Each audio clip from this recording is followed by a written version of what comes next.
সম্মানিত সুপ্রিয় দর্শক শ্রোতা দেশ ও প্রবাস থেকে যারা এই মুহূর্তে আমাদের ভিডিও দেখছেন সবাইকে জানাই আন্তরিক প্রীতি ও শুভেচ্ছা। বন্ধুরা, আজকে আমি কথা বলতেছি সুইট সুন্দরী অপরূপা একটি আপুর সাথে যে কয়েকদিন ধরেই যোগাযোগ করছে প্রতিবেদন করবে। এই সুইট সুন্দরী আপুটি কেন আসলো প্রতিবেদনে বিস্তারিত তার কাছ থেকে আমরা শুনবো। ভিডিওটা কন্টিনিউ করুন আপনারা। আসসালামু আলাইকুম। ওয়ালাইকুম সালাম। কেমন আছেন আপু, ভালো আছেন? হ্যাঁ, আলহামদুলিল্লাহ ভালো। ভাই আপনারা ভালো আছেন?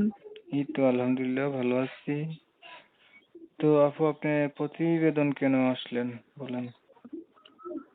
ভাই আমি প্রতিবেদনে আসছি আজকে খুবই কষ্ট করে, কারণ আমার আব্বু নাই, শুধু আমি আমার আম্মুর কাছে থাকি। ছোট একটা ভাইয়া আছে। আগে টেলারি কাজ করতাম, তখন সেটাও বন্ধ হয়ে গেছে। তাই এর জন্য মানুষের বাসা বাড়িতে কাজ করি, তার জন্য আজকে প্রতিবেদনে আইছিলাম যদি ভালো একটা মানুষ পাই যে তাকে জীবন সঙ্গী বানাবার জন্য, সে যাতে পাশে দাঁড়ায়, হেল্প সহযোগিতা করে, তার জন্য আসছি ভাইয়া। আচ্ছা, আপনার জীবন সাথী নাই এলাকার ভিতরে? জি ভাইয়া। এলাকার ভিতরে আপনার জীবন সাথী নাই? না ভাইয়া, এলাকার মধ্যে আছে, তাদেরকে পছন্দ হয় না ভাইয়া। আর যারা আছে তারা তো আমার পাশে দাঁড়াবে না ভাইয়া, কারণ আমার মাটা হচ্ছে বিধবা মানুষ। শুধু একটা ভাই আছে, সেও মাদ্রাসায় পড়ে। সে কি আমার ফ্যামিলিকে মাইনে নেবে ভাইয়া?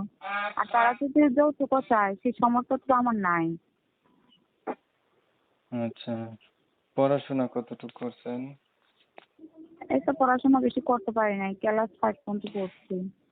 কোরআন শরীফ পড়তে পারেন কি? হ্যাঁ আলহামদুলিল্লাহ। নামাজ পড়া হয়? হ্যাঁ ভাইয়া, সময় পাইলে পড়ি।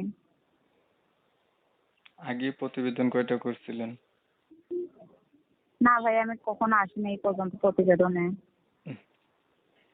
আচ্ছা, ধরেন একটা মানুষ আপনি যেমন যেমন চাইলেন ঠিক তেমন তেমন পাইলেন, শুধু হচ্ছে তার বয়স বেশি হলো অথবা দেখতে কালো হলো, আগে বিয়ে করছে, বউ নাই, এমন হলো, বা প্রবাসী হলো, তখন কি করবেন? সে যদি আমাকে যদি মাইনে নিতে পারে, সে যদি দুনো বউকে যদি সমান চোখে দেখতে পারে, তাতে আমার কোনো অসুবিধা নেই ভাইয়া। হুম, আমি কিন্তু বলছিলাম বউ নাই, এখন আপনি বলতেছেন বউ থাকলেও সমস্যা নাই যদি দুইজনকেই মেনে নেয়। ভাই একটা কথা কি শুনেন, বলেন। আমি চাই যে আমার জীবনে একটা ভালো মানুষ আসুক, বড় মনের মানুষ আসুক, তার দ্বারা আমি যাতে ঠিক মতো 3 বেলা খাইতে পারি এবং আমি একটু পর্দা করতে পারি। আমি সেরকম একটা মানুষ চাইতেছি, এবং আমার মার অনুমতিটা নিয়েই আমি প্রতিবেদনটায় আইছি। আমি কখনো আসি নাই, আমার জীবনে প্রথম আমি আইছি। এই প্রতিবেদন সম্বন্ধে আমি কিছু বুঝিও না ভাইয়া। এখন বুঝলেন কিভাবে? জি ভাইয়া। এখন বুঝলেন কিভাবে? তখন এই যে আমার আশেপাশের মানুষদের দেখলাম, যে আমার আম্মু বললো যে ভালো তাদের বিয়ে হয়েছে, এইখানে আরো 2-3টা মাইয়ের, তো তারা খুব ভালোই আছে স্বামীদের নিয়ে। তো আম্মু বললো যে মা, এইভাবে সংসারের হাল ভালো না, যদি করো দেখো, ভাগ্যের সব তো হচ্ছে আল্লাহর ইচ্ছা, দেখো আল্লাহ কিছু করে নাকি। তার জন্য আজকে প্রতিবেদন আইছি। প্রিয় দর্শক শ্রোতা, আপনারা হচ্ছে আপুটির মনের কথাগুলো জানছেন। আরো যদি বিস্তারিত গভীরভাবে জানতে চান, আপুর সাথে যোগাযোগ করবেন আপনারা। কমিউনিটি গাইডলাইনের কারণে বাকি তথ্য নেওয়া যাচ্ছে না।